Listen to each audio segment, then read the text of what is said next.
Hallelujah. एक बार बिना mic के मैं देखना चाहता हूँ बुलंदपुर में आज कौन लोग आए? बुलंदपुर में हाथ खड़ा करें। कहाँ पे आए आप? बोले कहाँ पे है? लग नहीं रहा अगर बुलंदपुर में आए हैं तो आपकी आवाज ही नहीं आ रही। हालेलुया। मैं माइक रख के आपको वचन को समझ आना है तो इसके लिए आपकी जिंदगी की जो जमीन है वो तैयार होनी बहुत जरूरी है। हालेलुया। आइए मिलके गाते हैं। यहोवा मेरे तेरे वरगा नहीं कोई समान। सब गाइए। हम परिवार है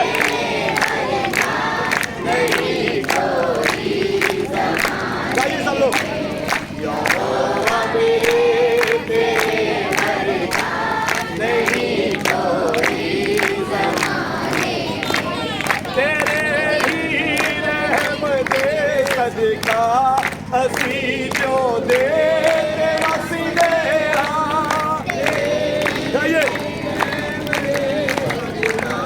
असी जो दे वसी दे। असी जो दे वसी दे।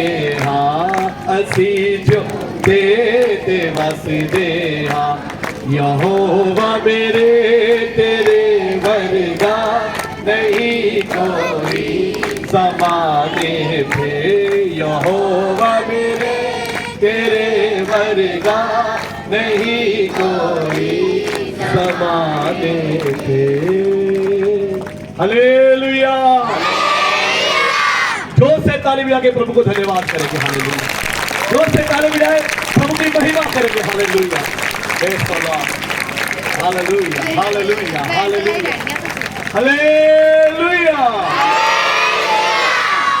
अब नहीं किसी को नींद आएगी, अब बैठ जाएगी क्योंकि मुझे मालूम है वचन जब वचन का समय आता है ना तो नींद आती है। अब किसी को नींद नहीं आएगी। आइए हम परमेश्वर का वचन सीखने के लिए जा रहे हैं। कोई भी जन खास करके बच्चे जो हैं जो व्रत किए रहे ध्यान दें। कोई भी गेट पे खड़ा ना रहे।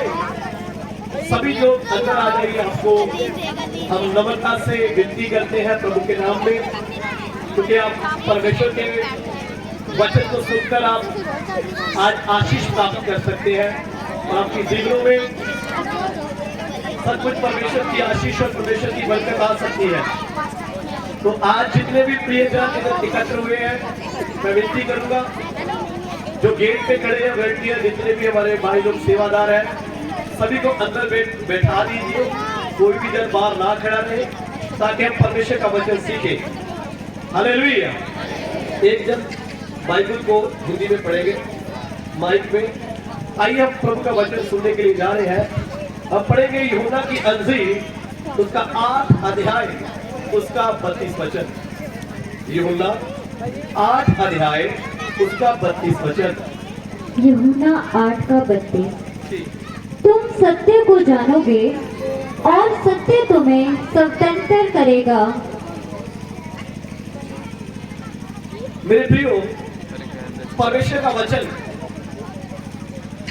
जब हम सुनने के लिए जा रहे हैं तो अब ध्यान देकर परमेश्वर का वचन सुनना है। प्रभु के वचन में लिखा है कि सुनने से विश्वास उत्पन्न होता है और सुनना परमेश्वर के वचन से होता है।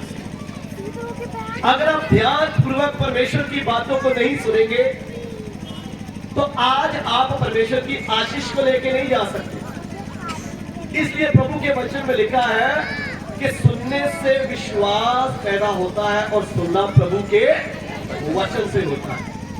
वचन क्या है? पवित्र बाइबल में यूहन्ना की अंजील में लिखा है आदि में वचन था, वचन परमेश्वर के संग था और वचन ही परमेश्वर था। बोलिए हालेलुया। और वचन बाइबल में लिखा देहधारी हुआ, अनुग्रह और सच्चाई से हमारे बीच में डेरा किया और उसका नाम प्रभु यीशु रखा गया। बोलो हालेलुया। हालेलुया। मेरे प्रियो प्रभु का वचन लिखा सत्य को जानोगे तो सत्य तुम्हें आजाद करेगा। आजादी का मतलब आजाद किसको किया जाता है? जो मनुष्य गुलाम हो।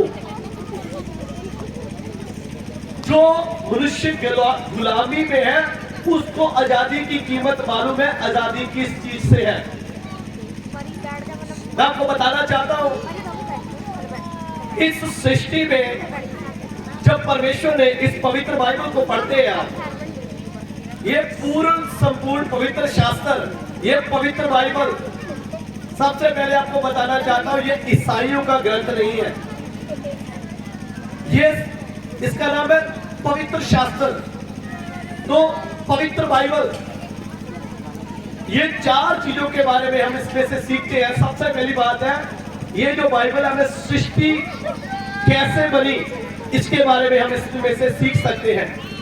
मनुष्य कैसे आया और पाप जगत में कैसे आया और छुटकारा कैसे आया। 4 बातें हैं। सबसे पहले सृष्टि, दूसरा नंबर मनुष्य, तीसरा नंबर मनुष्य का पाप और चौथा छुटकारा।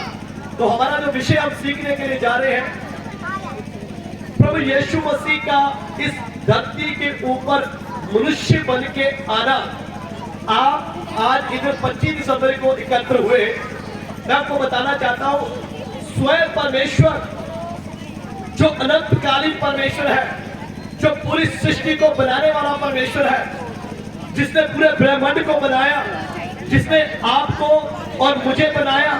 परमेश्वर के वचन में लिखा है, जब परमेश्वर ने पहला मनुष्य बनाया उसका नाम आदम था, और जब परमेश्वर ने उसको बनाया, और पवित्र बाइबल में लिखा है, परमेश्वर ने उसको एक आज्ञा दी कि तूने ये काम नहीं करना, मेरी आज्ञा को पूरा करना है। तो मेरे प्रियो, मैं बताना चाहता हूं, मृत्यु कहां से आई, पाप कहां से आया। पवित्र बाइबल में रोमिया 5:12 में लिखा है, जैसे एक मनुष्य के द्वारा अपराध जगत में आया और पाप के द्वारा क्या आई है? मृत्यु आई है। सो परमेश्वर नहीं चाहता कोई जन मरे। परमेश्वर पापी की मृत्यु से प्रसन्न नहीं है। इसलिए परमेश्वर ने, जो अनंतकालीन परमेश्वर है, उसने शुरुआत से ही एक योजना बनाई। जब आदम ने पाप किया, पाप के समय में ही परमेश्वर ने उसको अदन वाटिका से बाहर निकालने के समय से पहले ही भविष्यवाणी की कि स्त्री का वंश आएगा, वो तेरे सिर को कुचल डालेगा। शैतान के नाश के लिए उत्पत्ति की किताब, मैं चाहूंगा जो भविष्यवाणी प्रभु यीशु मसीह के बारे में की गई, मैं आज आपको